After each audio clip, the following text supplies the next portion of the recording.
ये कहानी सोफिया नाम की लड़की की है। सोफिया और उसकी माँ की मौत 2 साल पहले एक कार एक्सीडेंट में हो गई थी। अचानक हुई मौत के कारण सोफिया और उसकी माँ को मुक्ति नहीं मिल पाई और दोनों चुड़ैल बन गई। चुड़ैल और उसकी बेटी सोफिया शहर के बाहर एक पुराने बंगले में रहते थे। सोफिया हमेशा इंसानों को परेशान करने की नई नई तरकीब लगाती रहती। वो अपना सुंदर रूप बनाकर पहले लोगों को अपने प्यार के जाल में फंसाती, फिर जब वो अपने प्यार का इजहार करते तो उन्हें नीचा दिखाकर चली जाती। ऐसा करके उसे बहुत खुशी मिलती थी। लेकिन चुड़ैल हमेशा सोफिया को ये समझाती कि उसे इंसानों को परेशान नहीं करना चाहिए। सोफिया की जवानी में ही मौत हो गई थी, इसलिए वो जवान लोगों को मजे करते देखती तो उसे बहुत गुस्सा आता था। इसलिए वो उन्हें प्यार में फंसाती और रोता छोड़कर चली जाती और इस तरह वह अपना गुस्सा निकालती थी।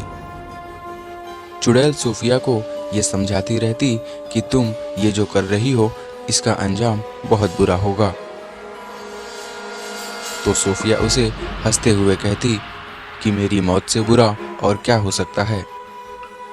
एक दिन सोफिया की मुलाकात अयान नाम के लड़के से हुई। सोफिया ने उसे अपने जाल में फंसाने का फैसला कर लिया था। अयान एक बहुत ही नेक दिल और समझदार लड़का था। वो पढ़ाई में भी बहुत अच्छा था और लोगों की मदद भी करता था। एक दिन सोफिया और अयान ने साथ मूवी देखने और खाना खाने का प्लान बनाया।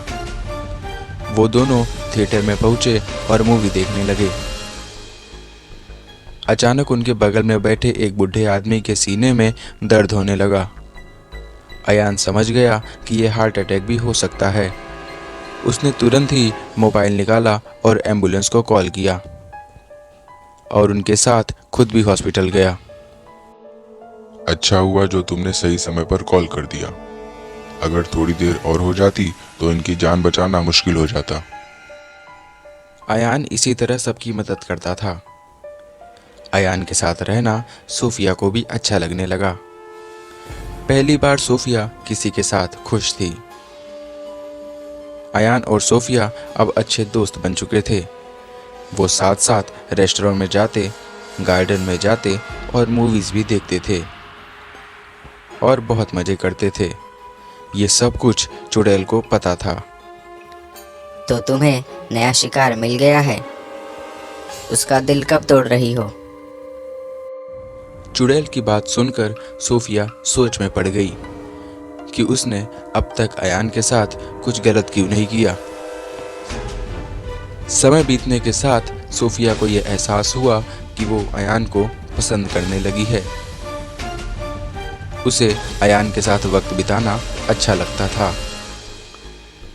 सोफिया अपने मन की बात अयान को बताना चाहती थी, पर कई बार कोशिश करने के बाद भी वो अयान से अपने मन की बात नहीं कर पाई। एक दिन दोनों साथ में नाश्ता कर रहे थे, तभी अयान ने पूछा, तुम्हारा कल का कुछ खास प्लान है क्या? खास प्लान? क्यों, क्या है कल? अरे यार, कल वैलेंटाइन डे है, तुम इसे कैसे भूल सकती हो? नहीं नहीं, मेरा कुछ प्लान नहीं है। तो ठीक है, कल मेरे घर एक खास पार्टी है और तुम्हें वहाँ ज़रूर आना है। ठीक है बाबा, मैं ज़रूर आऊँगी। सोफिया ने मन ही मन ये सोच लिया कि कल वो अयान से अपने मन की बात कर लेगी और उसे ये बताएगी कि वो अयान से प्यार करती है। अगले दिन वो पार्टी में पहुंची। पार्टी में सभी बहुत एंजॉय कर रहे थे, पर सोफिया परेशान थी क्योंकि उसे अयान से अपने मन की बात करनी थी। जैसे ही सोफिया अयान की तरफ बढ़ने वाली ही थी कि तभी अयान ने डॉली नाम की लड़की से अपने प्यार का इजहार किया। डॉली ने भी उसे हाँ कर दिया और सभी लोग वहां ताली बजाने लगे। ये सब देखकर सोफिया को बहुत गुस्सा आया पर वो चाहकर भी कुछ नहीं कर पाई, क्योंकि वो अयान से प्यार करती थी। और रोते हुए वो अपनी माँ के पास चली गई और अपनी माँ से उसने सारी बातें बताई।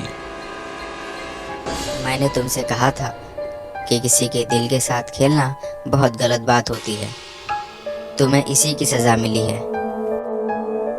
तब से सोफिया ने अपनी माँ से किसी को भी परेशान ना करने का प्रॉमिस किया।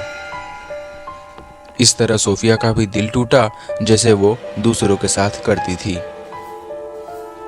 इस कहानी से हमें ये सीख मिलती है कि हमें किसी को दुख नहीं देना चाहिए और सबकी भावनाओं की कदर करनी चाहिए।